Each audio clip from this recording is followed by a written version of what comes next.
প্রতিটা ম্যাচ, প্রতিটা মুহূর্ত, জয়ের উল্লাস, হারের নীরবতা, মাঠের খেলা, টেবিলের খেলা, আবেগ, অ্যাকশন আর বিশ্লেষণ। খেলা যেমন, খবর ঠিক তেমন। গরমা গরম ওয়েলকাম টু স্টার প্লে। সঙ্গে আছি মামুনুর রশিদ।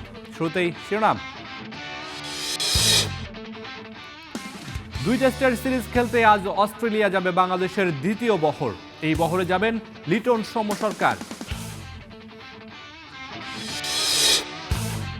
সাফে সহজ প্রতিপক্ষ পেয়েছে বাংলাদেশ। শ্রীলঙ্কা ভুটানের থেকে অনেক এগিয়ে লাল সবুজরা।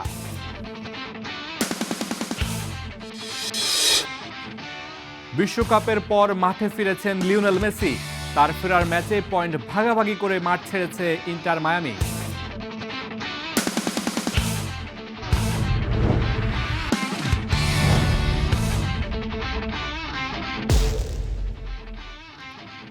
প্রায় 2 যুগের অপেক্ষার শেষে অস্ট্রেলিয়ার মাটিতে টেস্ট খেলতে যাচ্ছে বাংলাদেশ ক্রিকেট দল। আজ রাত 11:55 ডারউইনের উদ্দেশ্যে রওনা দেবে টাইগারদের দ্বিতীয় বহর। এর আগে প্রথম দফায় দলের খেলোয়াড় ও কোচিং স্টাফ সহ 17 জনের বহর অস্ট্রেলিয়ায় উড়াল দিয়েছে। 2 ম্যাচ টেস্ট সিরিজের প্রথম ম্যাচে 13 আগস্ট ডারউইনে মাঠে নামবে 2 দল।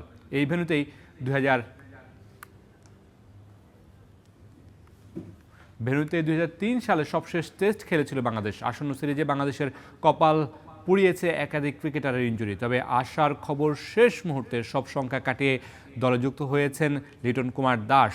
এর আগে 31 জুলাই প্রথম বহরে দেশ ছাড়ার আগে দলের অধিনায়ক নাজমুল শান্ত অবশ্য জানিয়েছিলেন অস্ট্রেলিয়াকে চ্যালেঞ্জ জানাতে চায় তার দল। 2 টেস্টেই নিজেদের সর্বোচ্চটা দিয়ে চেষ্টা করতে চায় টাইগাররা। সিরিজের দ্বিতীয় টেস্টটি শুরু হবে 22 আগস্ট ম্যাকায়।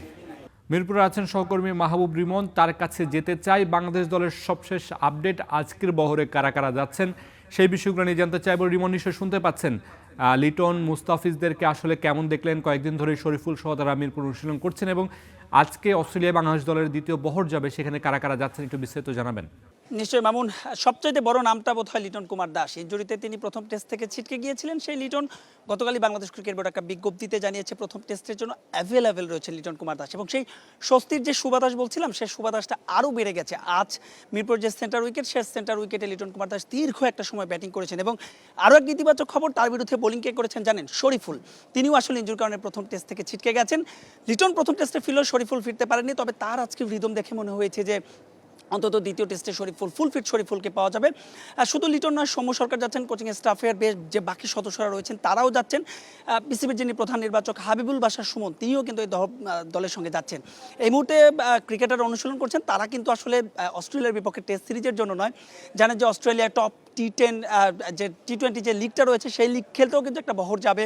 সেই বহরের ক্রিকেটার অনুশীলন করছেন। এর বাইরে সাউথ আফ্রিকার যে 4 ডে ফরম্যাটের ম্যাচ, সে ফরম্যাটেও আসলে ক্রিকেটাররা যাবে। যদিও ইমার্জিংয়ের একটা দল এই মুহূর্তে সাউথ আফ্রিকায় রয়েছে। গতকাল প্রথম ম্যাচটা তারা 7 উইকেটে হেরেছে। সেই ক্রিকেটারও আসলে এই মুহূর্তে অনুশীলন করছে। সব মিলিয়ে টোনটা আসলে সেট হয়ে গেছে। মামুন বলছিলেন যে 23 বছর পরে, আপনি কিছুক্ষণ আগে মুস্তাফিজের কথা বলছিলেন, তিনি দীর্ঘ একটা সময় ধরে টেস্ট ম্যাচ খেলেন না। তারও একটা ইনজুরির সংখ্যা রয়েছিল। সেই ইনজুরি কাটিয়ে মুস্তাফিজও কিন্তু মোটামুটি তিনিও মোটামুটি ফুলফিট। এবং সামনে কিন্তু বাংলাদেশের রঙিন পোশাকের গুরুত্বপূর্ণ সিরিজ রয়েছে। ভারত সব ঠিক থাকলে বাংলাদেশে আসবে। সাউথ আফ্রিকার বিপক্ষে পূর্ণাঙ্গ সিরিজ রয়েছে। সেই ম্যাচগুলোতে আসলে ফুলফিট মুস্তাফিজকে পাওয়ার জন্যই তার যে অনুশীলন, সেই অনুশীলনগুলো শুরু করে দিয়েছেন। এর বাইরে যদি একটু দলের কথা বলতে চাই, বাংলাদেশ দল কিন্তু আজ তারা প্রথম যে বহর, সেই প্রথম বহর কিন্তু ইতিমধ্যে অনুশীলন শুরু করে দিয়েছেন। মুমিনুল হক সামাজিক যোগাযোগ মাধ্যমে তার যে সোশ্যাল অ্যাকাউন্ট রয়েছে, সেখানে তিনি একটা পোস্ট করেছেন। সেখানে দেখা গেছে যে বাংলাদেশ দলের ক্রিকেটাররা সেখানে জিম করছেন। যেহেতু একেবারে প্রাথমিক অবস্থায় প্রথম দিন বলেই তারা জিম করেছেন। সব কিছু মিলিয়ে বলছিলাম যে টোনটা সেট। 13 তারিখ প্রথম ম্যাচের আগে কিন্তু বাংলাদেশ দল একটা প্রস্তুতি ম্যাচ খেলবে। নানা কারণে কিন্তু মামুন এই সিরিজটা গুরুত্বপূর্ণ। শুধুমাত্র 23 বছর পরে বাংলাদেশ দল অস্ট্রেলিয়াতে যাচ্ছে, বিষয়টা শুধুমাত্র তাই নয়। জানেন যে আইসিসি টেস্ট সাইকেল, সেখানে বাংলাদেশ দল কিন্তু সেরা 5-এর মধ্যে রয়েছে। সব কিছু মিলিয়ে কদিন আগে ঘরের মাঠে বাংলাদেশ পাকিস্তানকে হোয়াইট ওয়াশ করেছিল 2-0 ব্যবধানে। বাংলাদেশ দল নিউজিল্যান্ডের বিপক্ষে দারুণ পারফর্ম করেছে। বাংলাদেশ দল শ্রীলঙ্কায় গিয়ে তাদের সঙ্গে টেস্ট ম্যাচ ড্র করেছে। সব কিছু মিলিয়ে আসলে ক্রিকেটারদের সামনে সুযোগ, যে টোনটা রয়েছে, সেই টোনটা কিন্তু সেট করে দেওয়ার এবং নিজেদের যে পারফরমেন্সের গ্রাফ, সেটা আরও ঊর্ধ্বমুখী করা। দেখার বিষয় আসলে অস্ট্রেলিয়াতে বাংলাদেশ দল কেমন করে। এই ছিল বাংলাদেশ দলের ক্রিকেটারদের যে আপডেট, সেই আপডেটের সবচেয়ে সম্ভব ক্রিকেট থেকে। মামুন, রিমন, আপনাকে অসংখ্য ধন্যবাদ। আপনি অনেকগুলো তথ্য একসাথে জানিয়েছেন, অনেকগুলো দলের অনেকগুলো ক্রিকেটারের আপডেট জানিয়েছেন। আপনাকে অসংখ্য ধন্যবাদ। সাফ চ্যাম্পিয়নশিপের গ্রুপ পর্বটা নিশ্চিত হয়ে গেছে বাংলাদেশের। সেটা তুলনামূলক বাংলাদেশ সহজ প্রতিপক্ষই পেয়েছে, ভুটান এবং শ্রীলঙ্কাকে পেয়েছে। সেই ভুটান এবং শ্রীলঙ্কার বিপক্ষে বাংলাদেশের জার্নিটা কেমন হবে সেটা বিস্তারিত জানাচ্ছেন সবুজ। সাফ চ্যাম্পিয়নশিপে গ্রুপ পর্বেই বাংলাদেশ পেল সহজ প্রতিপক্ষ। ১৫তম আসরে এ গ্রুপে হামজারা পেয়েছে কখনো ফাইনাল খেলতে না পারা ভুটানকে, আর ১৯৯৫ আসরের চ্যাম্পিয়ন শ্রীলঙ্কাকে। বি গ্রুপে বর্তমান চ্যাম্পিয়ন ভারতের সঙ্গী হয়েছে মালদ্বীপ ও পাকিস্তান। ভারত পাকিস্তান দুই দেশ চিরপ্রতিদ্বন্দ্বী, তাই এই দুই দল একই গ্রুপে থাকায় আসরের আকর্ষণটাও বেড়ে গেছে। ঘরের মাঠেই সাফ, তাই বাংলাদেশ মরিয়া ২০০৩ সালের পর আবারও শিরোপা জিততে। তবে আছে একটা শঙ্কা, আসরের শুরুতেই হামজা চৌধুরী আর ফারহান আলী ওয়াহিদ খেলবে কিনা তা নিয়ে আছে অনিশ্চয়তা। তবে গ্রুপ পর্বে সহজ প্রতিপক্ষ মেলায় কমেছে কিছুটা দুশ্চিন্তা। ফিফার নিষেধাজ্ঞার কারণে ড্র তালিকায় নেপালের নাম রাখা হয়নি। সাফ কর্তৃপক্ষ জানিয়েছে তারা নির্দিষ্ট সময় পর্যন্ত নেপালের জন্য অপেক্ষা করবে। নির্ধারিত সময়ের মধ্যে দেশটির নিষেধাজ্ঞা উঠে গেলে দলটি সরাসরি বাংলাদেশের এ গ্রুপে অংশ নেবে। যদি তেমনটি হয় তাহলে বাংলাদেশের সেমিফাইনালের পথটা কিছুটা চ্যালেঞ্জিং হবে। প্রতিটি গ্রুপের দলগুলো রাউন্ড রবিন লিগ পদ্ধতিতে একে অপরের মুখোমুখি হবে। দুই গ্রুপ থেকে পয়েন্ট তালিকার শীর্ষ দুটি করে দল সরাসরি সেমিফাইনালের টিকিট কাটবে। আগামী ৪ থেকে ১৭ নভেম্বর ঢাকার মাটিতেই বসবে দক্ষিণ এশিয়ার ফুটবলের সবচেয়ে বড় এই আসর। বদলে যাওয়া বাংলাদেশের ফুটবলে দর্শকদের আশা, এবার চ্যাম্পিয়ন হবে লাল সবুজরাই। ইয়াসির আরাফাত, সবুজ, স্টার প্লে। অনেকেই বলছে এবারের সাফে বাংলাদেশ ভাগ্যবান। গ্রুপ এতে স্বাগতিক হামজাদের প্রতিপক্ষ শ্রীলঙ্কা ও ভুটান, আর ফিফার স্থগিতাদেশ উঠে গেলে একই গ্রুপে যোগ দেবে নেপালও। কাগজে কলমে গ্রুপটা বাংলাদেশের জন্য তুলনামূলক অনুকূল বলা হলেও বাস্তবতা কি তাই? প্রতিপক্ষদের শক্তি, সাম্প্রতিক পারফরমেন্স আর বাংলাদেশের সম্ভাবনা নিয়ে বিশ্লেষণ করেছেন তানজিম ঐশী। ভরা বর্ষার ঝকঝকে চকচকে এই আকাশটার মতোই বাংলাদেশের ভাগ্য কি খুবই ভালো? বাংলাদেশ কি সত্যিই ভাগ্যবান? আসন্ন সাফের গ্রুপ পর্বে ভারত কিংবা পাকিস্তানের মতো দলের সাথে মুখোমুখি হতে হবে না। আছে শ্রীলঙ্কা আর ভুটান, আর সাথে যদি ফিফার নিষেধাজ্ঞা কাটায় তাহলে নেপাল। তাদের এই তিনটা দলকে খুব সহজেই হারিয়ে বাংলাদেশ কি সেমিফাইনালে উঠে যাবে? কিন্তু কাজটা সত্যিই কি এত সহজ হবে? প্রথম প্রতিপক্ষ শ্রীলঙ্কার দিকে নজর দেয়া যাক। ফিফা র্যাঙ্কিংয়ের ১৮৭ নম্বর দলটা ১৯৯৫ সালে একবারই সাফ জিতেছিল। সাম্প্রতিক পরিসংখ্যান দেখলে দলটাকে উপেক্ষা করার উপায় নাই। সবশেষ ৫ ম্যাচের ৩টাতেই তারা জিতেছে। শেষবার প্রীতি ম্যাচে ভুটানের বিপক্ষে তারা দিয়েছে ৪ গোল। এর আগে এশিয়ান কাপ কোয়ালিফায়ারে চাইনিজ তাইপে আর দুইবারের দেখায় একবার তুর্কমেনিস্তানকে হারিয়েছে তারা, যেখানে দুই দলই র্যাঙ্কিংয়ে শ্রীলঙ্কার ওপরে। এই ৫ ম্যাচে লঙ্কানরা হজম করেছে ৮ গোল, দিয়েছে ৯ গোল। যদিও ২০২৩ সাফে গ্রুপ পর্ব থেকেই বিদায় নিয়েছিল দলটা, ৩ ম্যাচেই হেরে করেছিল মাত্র ১ গোল। তবে সাম্প্রতিক পারফরমেন্স বিবেচনায় দলটার সাথে বর্তমান র্যাঙ্কিংয়ে ১৮১ নম্বরে থাকা বাংলাদেশের লড়াইটা সহজ হবে না। কাগজে কলমে গ্রুপ এতে বাংলাদেশের সবচেয়ে সহজ প্রতিপক্ষ র্যাঙ্কিংয়ের ১৯২ থাকা ভুটান। শেষ ৫ ম্যাচের ৪টাতেই হার। ৫ গোলের বিপরীতে তারা হজম করেছে ২২ গোল। শ্রীলঙ্কা কম্বোডিয়ার বিপক্ষে ৪টা করে, ইয়েমেনের বিপক্ষে ৭টা আর ভারতের বিপক্ষে তারা গোল খেয়েছিল ৬টা। অর্থাৎ বোঝাই যাচ্ছে দলটার রক্ষণভাগ একেবারেই নাজুক। গেল বছর জুনে বাংলাদেশের বিপক্ষেও ২-০ গোলে হেরেছিল ভুটান, যেখানে জাতীয় দলের হয়ে প্রথম গোলের দেখা পেয়েছিলেন হামজা দেওয়ান চৌধুরী। এবারও বাংলাদেশ জয়ের স্মৃতিটাই ফিরিয়ে আনতে চাইবে। তবে বাংলাদেশের সবচেয়ে বড় পরীক্ষাটা নিতে পারে বর্তমানে ফিফার নিষেধাজ্ঞায় থাকা নেপাল। ফিফা র্যাঙ্কিংয়ে ১৭৭ নম্বরে থাকা দলটা শেষমেশ সাফ খেলতে পারলে বাংলাদেশের গ্রুপেই পড়বে।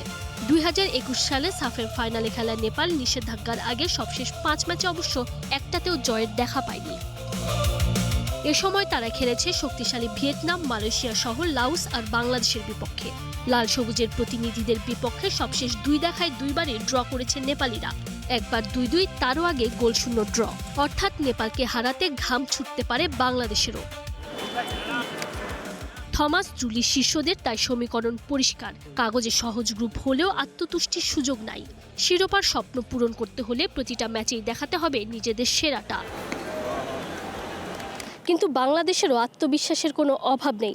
হামজা চৌধুরীর মতো একজন খেলোয়াড় বাংলাদেশে আছে, সাথে ফারহান আলী ওয়াহিদ আর জায়ান হাকিমের মতো খেলোয়াড়ের অন্তর্ভুক্তির পরিকল্পনা বাংলাদেশকে আরও বেশি শক্তিশালী করে দেওয়ার ইঙ্গিত দিচ্ছে। আর সাথে ঘরের মাটিতে যেহেতু খেলা, বাংলাদেশ সাফ জয়ের জন্য একটা স্বপ্ন তো বুনতেই পারে। Tanzim Oishi, star play. অনেকে বলছেন সাফে বাংলাদেশ সহজ প্রতিপক্ষ পেয়েছেন, সেটা আসলে কতটা সত্য সেটা একটু জানতে আমরা বার্তা কক্ষে যেতে চাই। সেখানে সহকর্মী ইয়াসির আরাফাত সবুজ আছেন। সবুজ, নিশ্চয় আমাকে শুনতে পাচ্ছেন। অনেকেই বলছেন যে বাংলাদেশ সহজ প্রতিপক্ষ পেয়েছে, ভুটানকে পেয়েছে, শ্রীলঙ্কাকে পেয়েছে। বাস্তবতা আসলে কি বলছে?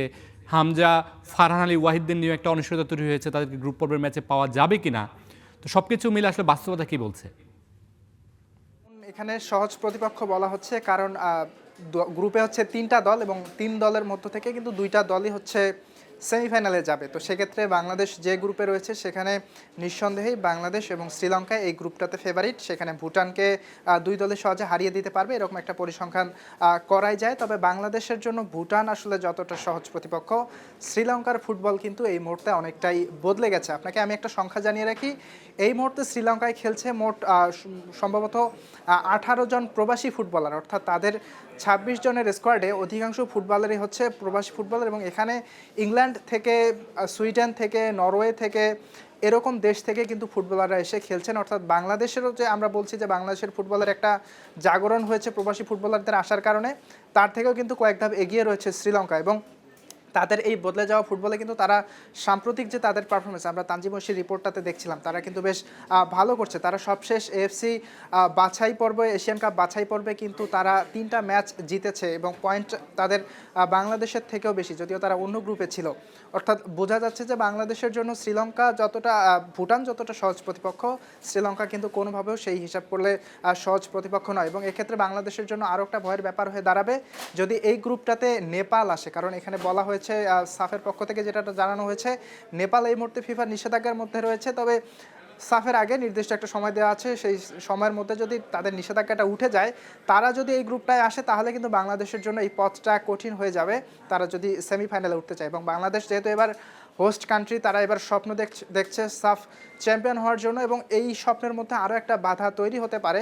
ফারহান আলী ওয়াহিদ এবং হামজা চৌধুরী, তাদেরকে নিয়ে একটা অনিশ্চয়তা দেখা দিয়েছে। আমরা বাফুফের সহসভাপতি ফাহাদ করিমের সাথে কথা বলেছিলাম, যেহেতু সাফ শুরু হবে 4 নভেম্বর থেকে এবং সাফের ফিফার যে উইন্ডোটা সেটা শুরু হবে 9 নভেম্বর থেকে, যার কারণে কিন্তু এখানে একটা সংঘর্ষ লেগে যেতে পারে ক্লাবগুলোর সঙ্গে যদি ফারহান আলী ওয়াহিদ এবং হামজা চৌধুরীকে ছাড়তে না চায় ইংলিশ ক্লাবগুলো। তবে এখানে আরও একটা ব্যাপার কিন্তু এখানে রয়েছে, ইংল্যান্ড, শ্রীলঙ্কার যে ফুটবলার যারা খেলে তারাও কিন্তু অধিকাংশই আসলে ইংলিশ লিগে খেলা অনেক ফুটবলার তাদের দলে রয়েছে, সম্ভবত 5 জনের উপরে। তো যদি ফারহান আলী ওয়াহিদ এবং হামজা চৌধুরীকে বাংলাদেশ না পায়, সেক্ষেত্রে কিন্তু তাদের ফুটবলারদের ক্ষেত্রেও কিন্তু কিছুটা সমস্যা তৈরি হতে পারে। তবে একটা বিষয়, এখানে হামজা চৌধুরী এবং ফারহান আলী ওয়াহিদের মতো যত বড় নাম বা যত বড় ক্লাবে খেলা ফুটবলার বাংলাদেশে রয়েছে, শ্রীলঙ্কায় কিন্তু সেরকমটা নাই। তো সেই হিসাব করে বলতে গেলে বলতেই হয় যে বাংলাদেশ এই মুহূর্তে শ্রীলঙ্কাকে কিছুটা কঠিন পেয়েছে, তবে ভুটান এই মুহূর্তে বাংলাদেশের জন্য সহজ প্রতিপক্ষ। মামুন। সবুজ, আপনাকে অসংখ্য ধন্যবাদ। আপনি বিস্তারিত জানাচ্ছিলেন। সহকর্মী সবুজ বার্তা কক্ষ থেকে আমাদের সাথে যুক্ত হয়েছিলেন। তিনি জানাচ্ছিলেন যে বাংলাদেশের প্রতিপক্ষ সহজ বলা হলেও খুব একটা সহজ হবে না, শ্রীলঙ্কা বাংলাদেশকে টাফ কল দিতে পারে। আমরা পরের সংবাদে চলে যেতে চাই। গতকাল সাফের গ্রুপ পর্বের যে ড্র সেটি হয়েছে, সেখানে দেখা গিয়েছে চরম অব্যবস্থাপনা। লাইভ স্ট্রিম করার কথা থাকলেও দক্ষিণ এশিয়ার যে ফুটবল দর্শকরা আছেন তারা অপেক্ষায় বসেছিলেন যে লাইভ স্ট্রিমে দেখবেন কারা কোন গ্রুপে পড়ছেন, কিন্তু লাইভ শুরু হওয়ার কিছুক্ষণের মধ্যেই সেটি চলে যায় এবং সেটি নিয়েই দর্শকরা ক্ষোভ প্রকাশ করেছেন। সেটি বিস্তারিত জানাচ্ছেন গোলাম মুর্শেদ। ভাই, লাইভ কোথায় দেখানো হবে, কোথায় দেখব? সাফ চ্যাম্পিয়নশিপের ড্র শুরুর আগেই বিভিন্ন স্ট্রিমারের কমেন্ট বক্সে ঘুরছিল একটাই প্রশ্ন। ভুটানের থিম্পুতে শেষ হয়েছে সাফ চ্যাম্পিয়নশিপের 15তম আসরের ড্র। ঘোষণা ছিল বাংলাদেশ সময় বিকেল 5টায় সাফের অফিসিয়াল ফেসবুক ও ইউটিউব চ্যানেলে সরাসরি সম্প্রচার করা হবে পুরো অনুষ্ঠান। নির্ধারিত সময় পার হলেও দর্শকরা দেখলেন সম্পূর্ণ ভিন্ন চিত্র। শুরুতে ফেসবুকে লাইভ চালু হলেও কিছুক্ষণ পর ড্র শুরু হওয়ার সঙ্গে সঙ্গেই সেটি হঠাৎ বন্ধ করে দেয়া হয়। এরপর আরও নাটকীয় ঘটনা ঘটে। কিছুক্ষণ পর সাফের অফিসিয়াল ফেসবুক পেজ থেকেই সেই লাইভটিও পুরোপুরি ডিলিট করে দেয়া হয়। পাশাপাশি নেই কোনো প্রকার ইনফরমেশন। সাউথ এশিয়ান ফুটবল ফেডারেশনের ওয়েবসাইটেও ছিল না আপডেট। এতে স্বাভাবিকভাবেই ক্ষোভ আর হতাশা ছড়িয়ে পড়ে ফুটবল প্রেমীদের মধ্যে। যে ড্র অনুষ্ঠান ঘিরে ছিল এত আগ্রহ, সেটি শেষ পর্যন্ত দেখতে পারেননি হাজারো দর্শক। পাশাপাশি নেই কোনো প্রকার ইনফরমেশন। সাউথ এশিয়ান ফুটবল ফেডারেশনের ওয়েবসাইট ঘুরেও মিলছে না কোনো সুরাহা। তাই তো দর্শকদের মনে প্রশ্ন, ড্র অনুষ্ঠানই যদি ঠিকভাবে সরাসরি সম্প্রচার করা না যায়, তাহলে টুর্নামেন্ট আয়োজনে সাফের ব্যবস্থাপনা কেমন হবে? যাকে দক্ষিণ এশিয়ার বিশ্বকাপ বলা হয়, সেই টুর্নামেন্টের শুরুতেই এমন অব্যবস্থাপনা স্বাভাবিকভাবেই হতাশ করেছে সমর্থকদের। গোলাম মোর্শেদ, স্টার প্লে। বিশ্বকাপের কষ্ট ভুলে অবশেষে মাঠে ফিরলেন লিওনেল মেসি।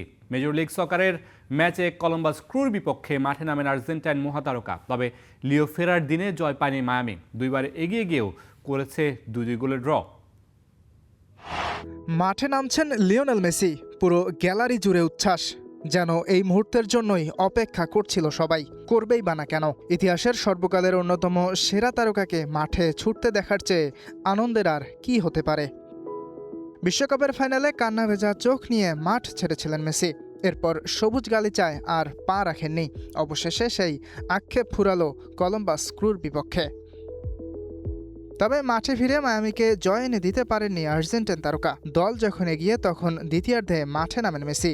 তবে মাঠে ফিরে গোল বা অ্যাসিস্ট করতে পারেননি, উল্টো মায়ামি হজম করে গোল। এর জন্য অবশ্য দোষটা দেয়া যেতে পারে কাসেমিরোকে। ব্রাজিলিয়ান মিডফিল্ডার আত্মঘাতী গোল করে সমতায় ফিরিয়ে দিয়েছেন কলম্বাস ক্রুকে। মেসি মাঠে নামার আগে মায়ামিকে প্রথমে এগিয়ে দেন লুইস সুয়ারেজ। তবে 34 মিনিটে আত্মঘাতী গোল করে কলম্বাসকে সমতায় ফেরান কাসেমিরো। যুক্তরাষ্ট্রের ক্লাবটির হয়ে এটি ব্রাজিলিয়ান তারকার দ্বিতীয় ম্যাচ। বিরতির আগে আরও একবার এগিয়ে যায় মায়ামি। যোগ করার সময়ে সুয়ারেজের অ্যাসিস্ট থেকে গোল করেন অ্যালেন নোয়ার। তবে নির্ধারিত সময়ের 6 মিনিট আগে ফেরান মেন্দেস ফ্রিকিক থেকে গোল করে জয় বঞ্চিত করে মায়ামিকে। ইয়াসির আরাফাত সবুজ, স্টার প্লে। খেলা থামবে না, খবরও না, তবে বিদায় নিচ্ছি আপাতত। Stay tune.